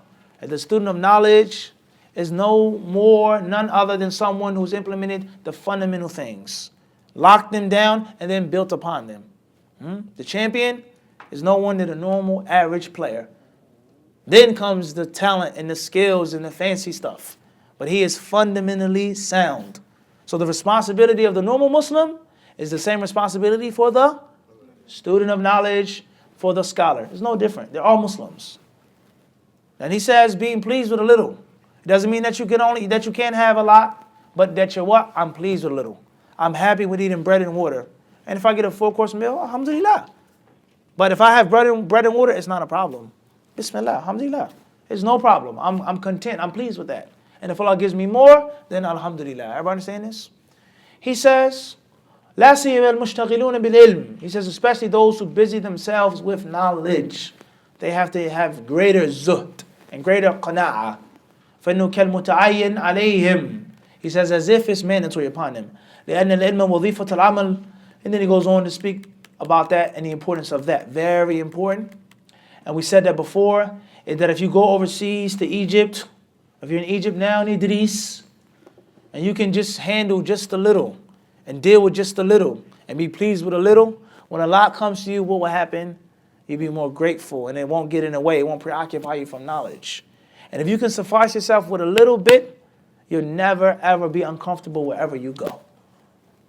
Everybody understand this? If you have true patience, it's never an issue being stuck in traffic, being held up. It's never an issue.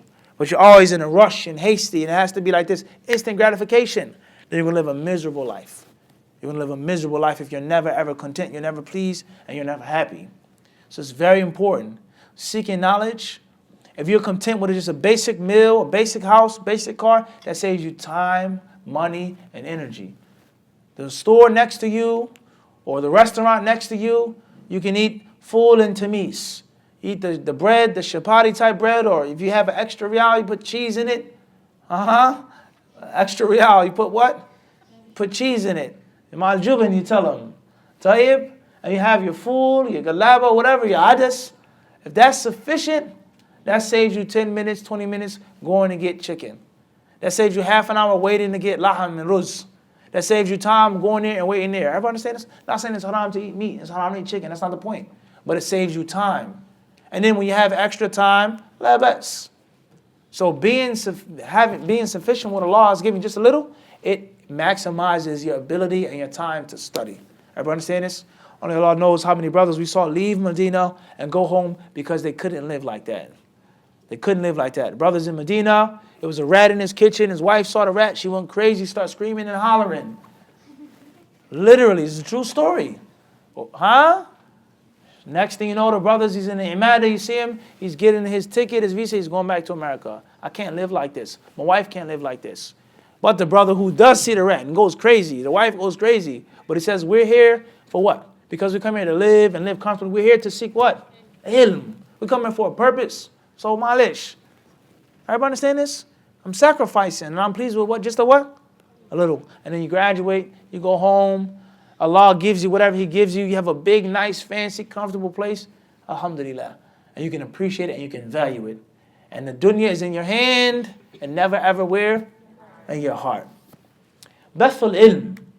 Then the author, he says, spreading knowledge, disseminating knowledge. ومن آداب العالم والمتعلم النصح وبث العلوم النافية بحسب الإمكان حتى لو تعلم الإنسان مسألة واحدة ثم بثها كان من بركة علمه لأن ثمرات العلم أن يأخذه الناس عنك. Allahu Akbar. He says from the etiquettes of the master and the learner is to be transparent, to be honest and open with the Muslims and give them advice, and to spread beneficial science according to the best of one's ability. Even if a person learns one issue and he then spreads it, he says then that's from the barakah of that knowledge that he just learned. If he learned one thing and spread it, that's from the barakah of what he just learned. And that's because from the fruits of knowledge is for the people to do what? Learn from you and take from you. فَمَنْ شَحَ بِعِلْمِهِ مَاتَ عِلْمُهُ بِمَوْتِهِ. Anyone who's stingy with his knowledge, who's cheap with his knowledge, when he dies, his knowledge also dies with him. No legacy, nothing left. وَرُبَّمَا نَسِيهُ وَحَيٍّ. He says, and he may even forget that knowledge while he's alive. From the fruits of being stingy with your knowledge. كَمَا أَنَّ مَنْ بَثَّ عِلْمَهُ كَانَ حَيَاةً ثَانِيَةً. He says, just like those who spread their knowledge, is as if they live twice. They have a second life. وَحِفْظًا لِمَا عَلِمَهُ. And is a means of protection of what he has learnt. وَجَازَاهُ اللَّهُ مِنْ جِنْسِ عَمَلِهِ. And Allah Azza wa Jal will give him the rewards based off of what he did. He will reap what he has sown. Everybody understand this? And obviously this isn't to be understood to rush to give dawah, rush to talk and to make this vid. Don't rush. That's another discussion and that's another side of extremism. You can spread knowledge to a person in your class. It doesn't mean I got to get on YouTube and do it in front of 1 million people. It doesn't mean I have to put myself on the minbar before I've actually studied and learned properly. There's a difference here. Al-bath shay, tabligh al-ilm shay, at-tasaddur للدعوة هذا إيش؟ شيء آخر تماما. Last but not least, or before last but not least, the author, he says what? تأليف القلوب. He says fraternizing the hearts, bringing the hearts together. Unifying the people, unifying the people's hearts. ومن أهم ما يتعين على أهل العلم معلمين ومتعلمين السعي في جمع كلمتهم وتأليف القلوب على ذلك وحسم أسباب الشر والعداوة. From the most important things upon the learner, upon the scholar, the teacher, is for them to work hard and being unified, for their hearts to be together and to cut off and to shut every door that leads to vice, that leads to enmity, and that leads to mutual hatred among them. وَأَنْ يَجْعَلُوا هَذَا الْأَمْرَ نَصْبَ أَعْيُنِهِمْ يَسْعَوْنَ لَهُ بِكُلِّ طَرِيقٍ لأن المطلوب واحد والقصد واحد والمصلحة مشتركة فيحقق هذا الأمر بمحبة كل من كان من أهل العلم وما له قدم فيه واشتغال أو نفع ولا يدعون الأغراض الضارة تملكهم وتمنعه من هذا المقصود الجليل فيحب بعضهم بعضا ويذوب بعضهم عن بعض ويبذلون النصيحة لمن رأوه منحرفا عن الآخر ويبرهنون على هذا أو على أن النزاع في الأمور الجزئية التي تدعو إلى ضد المحبة والائتلاف لا تقدم على الأمور الكلية التي فيها جمع الكلمة. If I've removed Ibn Sa'di, لو محونا كلام سعدي يقول هذا كلام إيش؟ هذا كلام من؟ مميع.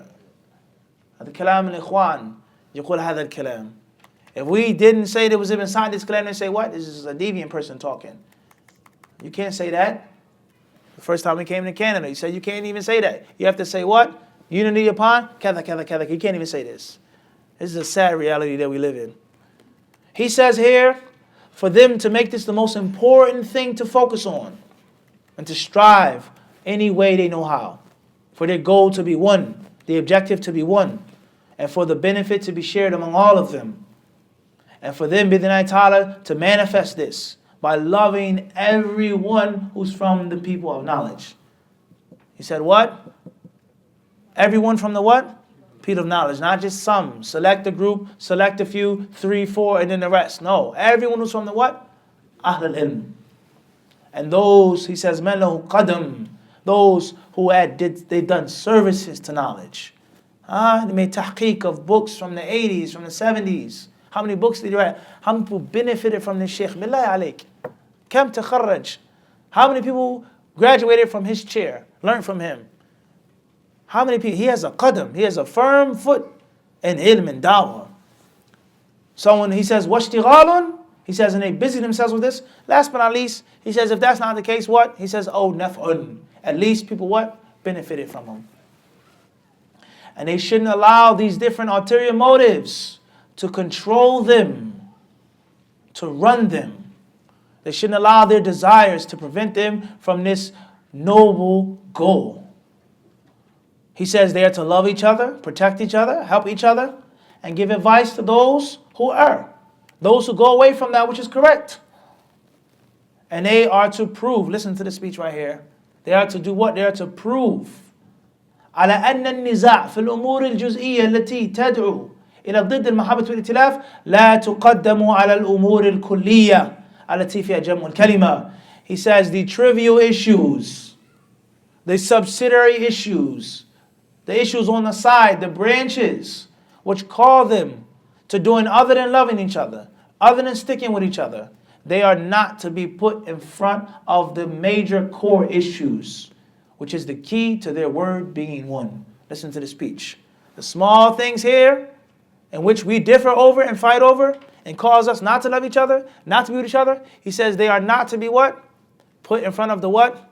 Al-umur al-kulliyah. The major issues. We don't have to agree on every single thing, Adam. That's not a shart. For you to be upon the sunnah, me upon the sunnah. For me to be from Ahl sunnah, that's not. Who said that? You have to agree on every single thing. Every single ijtihad, every issue, me and Sheikh Hassan, we have to agree on. But the core issues, the values, we agree on. And if we differ, if I say something and you do something, najlis, natanasah, natanaqash, with respect, let's see who's right. Bismillah, let's return to the kitab, to the sunnah ijma'. Let's see who's right. And even if he remains to be upon that view, I still what? Respect you. I still respect you. I keep your honor. This is totally opposite of what we experience today. Every single issue, the people have to agree on. And that's the way. It's unfortunate. He then says, وَلَا يَدْعُونَ أَعْدَاءَ الْعِلْمِ مِنَ الْعَوَامِ وَغَيْرِهِمْ يَتَمَكَّنُونَ مِنْ إِفْسَادِ ذَاتِ بَيْنِهِمْ أو ذات بينهم وَتَفْرِيقِ كَلِمَتِهِمْ. And they should not allow the enemies of knowledge, whether they're the normal layman people, don't listen to them, don't study. See, look what's going to happen. This was going to happen. Look what's going to happen. Don't allow anyone who's against knowledge to allow them to come and wedge themselves between their brothers and sisters with regards to knowledge. This speech, we need this. This is very important speech. طيب, he goes on to say, من فوائد الائتلاف. And then he goes on to speak about the benefits of this. The benefits of this, فإن في تحقيق هذا المقصد الجليل والقيام به من المنافع ما لا يعد ولا يحصى. ولو لم يكن فيه إلا أن هذا هو الدين الذي حث عليه الشارع بكل طريق وأعظم من يلزم القيام به. طيب. He then says that this thing here, actualizing this noble cause, is so beneficial. It's impossible for us to sit down and to enumerate, for us to count, for us to bring up all of the fruits that we get from the people having this attitude, having this mindset, and most importantly, implementing and acting upon it. Bi'idhnillahi subhanahu wa ta'ala, you can go back to the original Arabic work. You can also go back to the English translation. If you wish to read everything, the Shaykh Rahimahullah Ta'ala says, wa sallallahu ala Muhammadin wa sallam. He closes, and alhamdulillah, that's the end of the book. Tammat Risalat al-Shaykh Abdul Rahman ibn Sa'di. And then we have the index of the book. And we praise Allah subhanahu wa ta'ala for allowing us to begin and allowing us to finish. Walillahi alhamd. And it isn't for us to scorn our efforts. In 3 days, walillahi alhamd, we read over 107 pages. Some of us, we don't do that in a week, a month, a year. We don't finish an entire book. So Allah Azza wa Jalla was graceful and He was kind. Last but not least, I'm not going to make no special long dua for you, so please don't ask me. I'm not saying that that's haram or makruh or bid'ah. I'm not saying that, but I'm just not going to do that. However, what I am going to say, Bidnillah subhanahu wa ta'ala, that it's upon me to be grateful to Allah, to be thankful to Allah. And where do I start with this? Allah made it easy for me to come here, to sit with you. Allah Azza wa Jal made it easy for us to sit with each other. So I'm grateful to Allah for that, for the trip, for the opportunity, and for all the different dawah experiences, the brothers that I've met, etc. I'm grateful to Allah for that. And may Allah subhanahu wa ta'ala make us all grateful for that. As far as the people, the brothers and the sisters, then of course, first and foremost, we're going to say the dawah, the center, so on and so forth. But I don't want to start off like that. I want to start off in another way, bi'idhnillahi subhanahu wa ta'ala. With regards to the brothers that have held me down in Ottawa and in Toronto. First and foremost is my friend, Brother Samir, who's been more than generous, more than kind, reaching out to me, hunting me down for dates, appointments, topics, schedules. Jazakallah khairan. Thank you. And I'm grateful for that. Also, my friend and my colleague, Sheikh Abu Umar Abdul Aziz. May Allah bless him as well for all he's done for me. Brother Umar, Brother Abdullah, Brother Ahmed, Abdul Rahman's family, everybody who looked after us in Ottawa.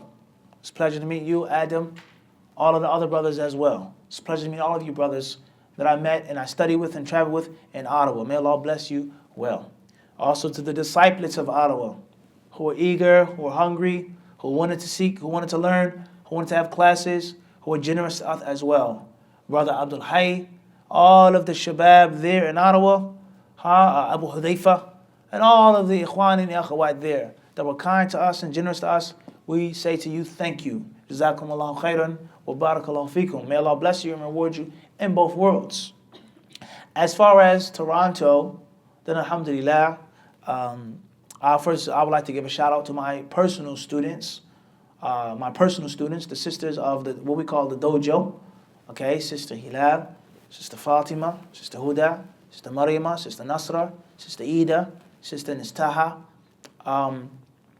All of the sisters, bi'idhnillahi subhanahu wa ta'ala, who studied with me throughout the year.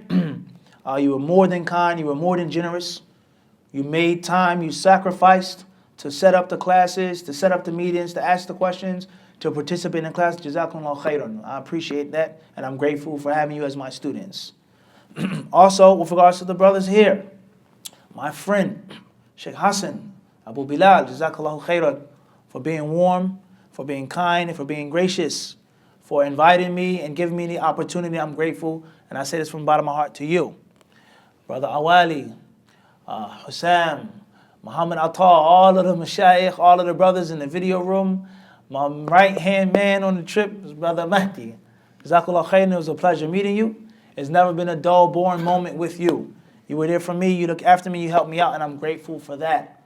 And all of the brothers here, Zubair, Hishan, everyone that I met, that I sat with, I traveled with, the young brothers, walillahi alhamd, we're grateful and thankful to Allah for us allowing to be with each other. Sheikh Jama, Sheikh Abu Bakr, all of the mashayikh and the muallimeen and the satida, and Khalid ibn al-Walid Center as well. Thank all of you for your kindness, for your respect, and for your time. May Allah subhanahu wa ta'ala put it on your scale of good deeds. May Allah Azza wa Jalla allow you to benefit from the little bit that we've given you, and most importantly, allow you to get more, inshallah subhanahu wa ta'ala. That's the dua that we make, not saying inshallah to dua, because it's improper to say that in shi'ta, but we're talking about just in general, inshallah, if that's what Allah wills. Last but not least, all of the brothers and the sisters here whose names I know and whose names I don't know. Those who I've met personally, hugged, I've shaken your hands, sisters that I can't hug and can't shake hands, whatever the case may be, and everybody who's online watching, and most importantly to the Hadith disciples and the Hadith disciples, those upon the Hadith culture and disciplism wherever you may be. We give a shout out to Idris in Egypt. He's watching. May Allah bless you, Akhil Kareem. We're happy that you're there, but it's unfortunate that you're not here with us.